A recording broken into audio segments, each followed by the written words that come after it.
आणि मग मी तिसरीत शिकते आणि माझ्या शाळेचं नाव झेडपी स्कूल जालिंदर. तुला भेटायला माहिती 300 किलोमीटर लांबून आहे तुला भेटायला वाट बघतेस तुझी सरांची सर्दीची आहेत ना तिसरीला तू तिसरीच्या वर्गात किती मुलं आहेत 23 आणि पुढच्या 4थीच्या वर्गात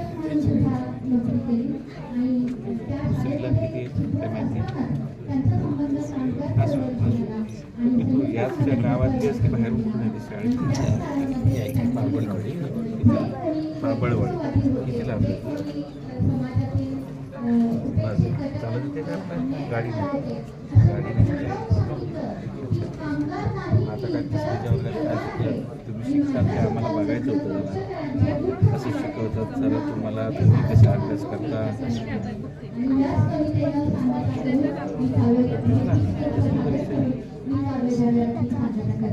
अच्छा सर शिकवतात तर तुम्ही स्वतः करता अभ्यास हां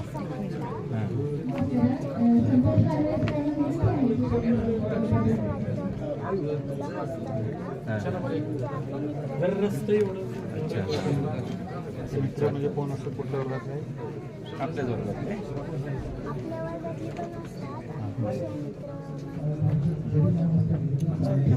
डाऊट्स क्लिअर नाही करत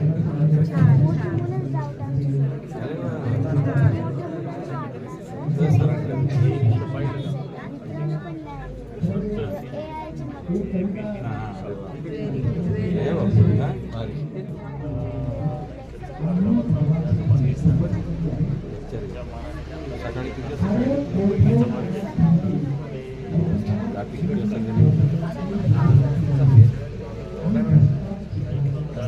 जेवण वगैरे दुपारी काय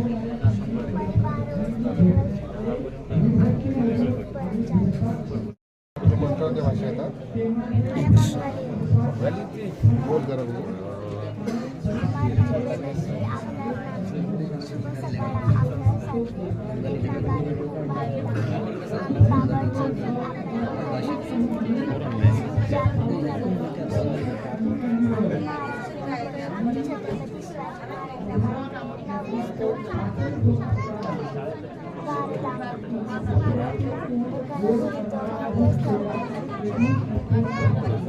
मराठी येते इंग्रजी येत असं ना थोडी थोडी समजते हिंदी येते आणि परत बंगाली येते आम्हाला पण एवढ्या भाषा येत नाही हुशार आहे काय म्हणतो फक्त बंगाली की अजून तुला शिकवलं ते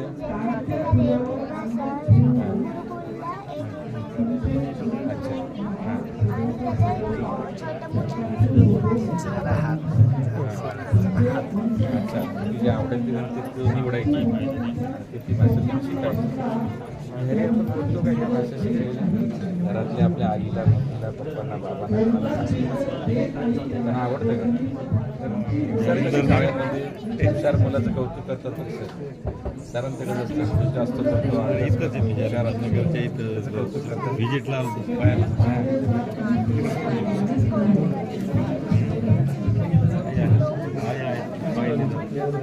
अरे वा बघ या आमच्या सगळ्या लोकांना आवडलं की काय म्हणाले म्हणजे भेदभाव करायचा नाही तो हुशार आहे त्याला तर शिकायचं नाही ना त्याला शिकवायचं पण आवडलं मला तुला भेटल्यानंतर सगळं तुला लापून भेटायला ती आलं का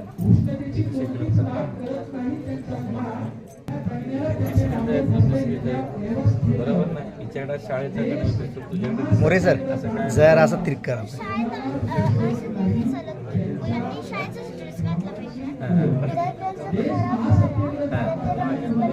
घालू शकतात अच्छा आणि असं समजा सार्वजनिक एखादा कार्यक्रम असतो त्या दिवशी काय शक्य असते का गणवेश हात घातला पाहिजे अच्छा असं सांगतात त्याशी तयारीने येतात समजा आता 26 जानेवारी जवळ येतो त्या दिवशी आपण गणवेशामध्ये असतो नाही का शाळेत 15 सर्व तुमचा सगळ्यांना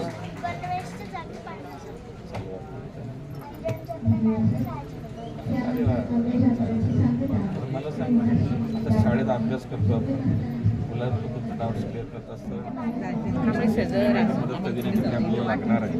आता आमच्या दोघांची भांडणं झालं पण ह्याची पण एकाच दिवशी मदत येणारच. फक्त आपण असं नाही म्हणायचं की एका दिवशी मदत येणार.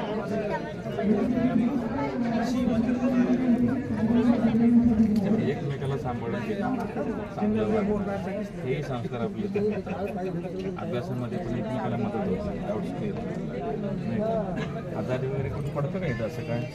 हां, आजारी ते स्वतःहून आजारी पडलं तर काही मुलं घरी राहतात. आमच्या शाळेत असं नाही, तर शाळेत येऊन आराम करतात. एक मिनिटं. गुरुजी बोलत मी 4थीत शिकतो. माझ्या शाळेचं नाव ZPP स्कूल चाळीसगाव. मराठीचा गणिताचा होता आणि नंतर थोडा ब्रेक असतो आणि नंतर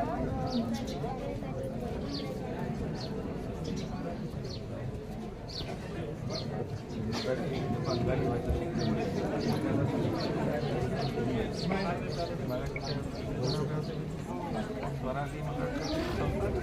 काय करू फोटो चालू एवढं कोणाला येतात ते सोळा वाजता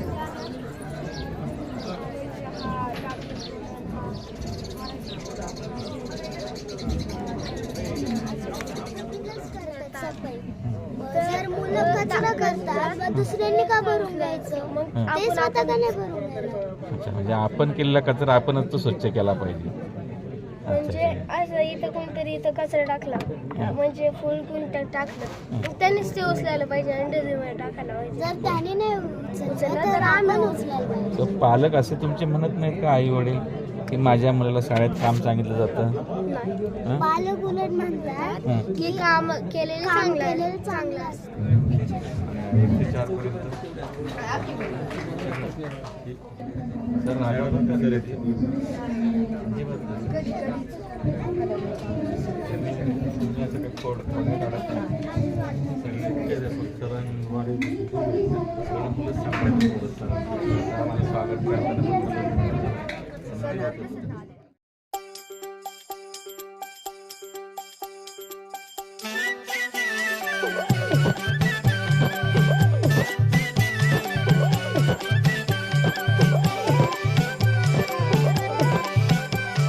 शाळा मराठी माझी शाळा मराठीवर शाळा मराठी माझी शाळा मराठीवर मॅडम तर आपण त्यांचाही प्रवास या निमित्त ऐकूया. आले सर तर आपल्याशी दिलखुश करतील, परंतु मी मॅडमना विनंती करतो की साधारणपणे आम्हाला आम्ही खेड रत्नागिरीहून आलोय खास ही शाळा बघण्यासाठी किंवा याच्यातून एक काय नाविन्य म्हणून आमच्या शाळेत काय वेगळा प्रयोग करता येतो की त्याच्यात आम्ही यश येऊ शकतो का, की अशा जिल्हा परिषद शाळा जर आपण प्रत्येक ठिकाणी, प्रत्येक गावात, प्रत्येक वाडी वस्तीवर, प्रत्येक दगड डोंगरात जर आपण बनवल्या तर शिक्षणाचा दर्जा आणि जी आपली आज संत आहे की मराठी शाळांकडे येणारा मुलांचा ओघ कमी झाला आहे तो कमी करण्यासाठी आपण नक्कीच प्रयत्नशील राहू. मी मॅडमना विनंती करतो की आपण ह्या आपल्या प्रवासातला काही आपले हितून आमच्याशी करावं. वारे सर येतील ते बोलतीलच, तत्पूर्वी मी आपणास विनंती करतो आपण बोलावं. या निमित्तानं या आमच्या खेड तालुक्याचे गटशिक्षण सन्माननीय बाईसाहेब हे देखील स्वतः आमच्या शिक्षकांसमोर उपस्थित आहेत की शिक्षणाचा प्रवास हा तालुक्याचा पुढे चालत असताना त्याचं प्रमुख नेतृत्व ते देखील आमच्यासोबत आले की माझा तालुका देखील ह्या की तालुक्याची प्रत्येक शाळा अशीच घडावी हा हेतू ठेवून आम्ही तेवढ्या लांब. पहिलीच्या मुलाला तिथंच मर्यादित नाही ठेवायचं. त्या मुलाला 5वीचा अभ्यासक्रम सुद्धा जो ओरिजिनल हुशार आहे, टॅलेंट आहे तो शिकतो. किंवा 5वीचा मुलगा एखादा कमी असेल तर त्याच्या मागच्या संकल्पना जर दृढीकरण व्हायचं असेल त्या सुद्धा होतात. मग असे आम्ही अभ्यासक्रमाचे घटक केलेले आहेत. Page to page, line to line आम्ही शिकवत नाही आहे. म्हणजे जे पाठ्यपुस्तक आहे त्यातल्या मेन संकल्पना क्लिअर झाल्यानंतर जे 9 महिने कालावधी मिळतो त्याच्यामध्ये आम्ही 21 प्रकारचे स्किल घेतले जातात. ते स्किलमध्ये हे रोबोटिक स्किल आहे, कारपेंटर आहे, परत बाहेर प्लंबिंग आहे, जापनीज वगैरे भाषा शिकवल्या जातात, कोडिंग शिकवलं जातं, आर्ट आहे, क्राफ्ट आहे, अशा 21 प्रकारचे स्किल आहेत. मग त्या स्किलवर आम्ही महत्त्व दिलं जातं कारण जगामध्ये आपला विद्यार्थी नुसतं लेखन वाचन पुस्तक आणि मग तो मुलगा हे सगळं स्किल घेऊन शिकला तरच इतर मुलांच्या बरोबर तो चालू शकतोय. आणि मग त्यासाठी ह्या मुलांना आम्ही शिकवण्यासाठी स्किलवर भर दिलेला आहे. चित्र याचा अर्थ पिअर लर्निंग नाही, कारण की पिअर लर्निंगमध्ये 2 सेम वयोगटाची मुलं एकमेकांना शिकवत असतात. पण मग जो एखादा मुलगा दुसऱ्या मुलाला शिकवतो तो असं म्हणेल की हा माझ्याच वयाचा आहे, मी याच्याकडून का शिकून घेऊ. याच्यासाठी सब्जेक्ट फ्रेंड कन्सेप्टमध्ये जो मोठ्या वयोगटाचा मुलगा असतो तो छोट्या मुलाला शिकवतो. आणि मग त्याच्यामध्ये काय होतं की आता शिक्षकांनी शिकवल्याच्या नंतर कॉमन जो प्रश्न असेल की तुम्हाला समजली का, तर सगळी मुलं हो म्हणतात. पण ज्याला समजलं नसतं तरी पण तो हो म्हणतो, पण तो विचारत नाही का, तर इतर मुलं माझ्यावरती हसतील, यांना समजलंय मला नाही समजलं, उगाच कशाला विचारायचं. आणि मग त्या डाऊनवरती पुढच्या वेगळ्या गोष्टी अवलंबून असतात. आणि मग शेवटी काय होतं की तो एक गोष्ट समजलेली नसते आणि त्याच्यामुळे पुढची कोणतीच गोष्ट त्याला समजत नाही. आणि त्याच्यामुळे शेवटी असं होतं की त्याला तो पूर्ण सिलेबसच समजत नाही. पण असं नाही व्हावं याच्यासाठी सब्जेक्ट फ्रेंड म्हणजेच विषय मित्र संकल्पना प्रत्येक शाळेमध्ये राबवली गेली पाहिजे. कारण की त्याच्यामध्ये मुलांना एकमेकांसोबत कम्युनिकेशनचे स्किल पण वाढतं, तसंच त्यांना जे काही डाऊट असतील ते कधीच त्यांचे राहत नाही, तसेच ते सॉल्व्ह होऊन जातात.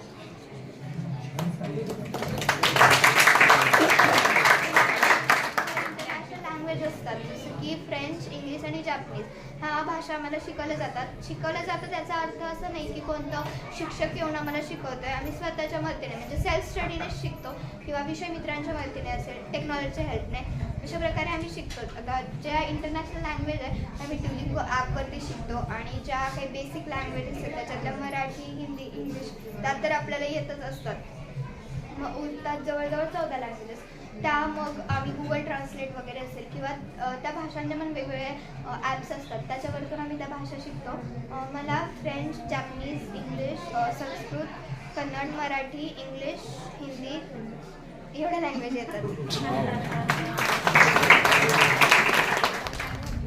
Then we clean our school because this school is of students. That's why students clean the school. Then we take the prayer, and after that we sit in the groups of subject friend in which the elder students teach to the younger students what they have any doubt and what they didn't know. And after that it would be our lunch break, and after that we do yoga nidra in which we sleep basically while doing yoga. And then that we read books, and by reading books it's very innovative concept of reading books. And I think so all students write motivational quotes and summary from what they understand from that book, and after that we manage what we have to do next.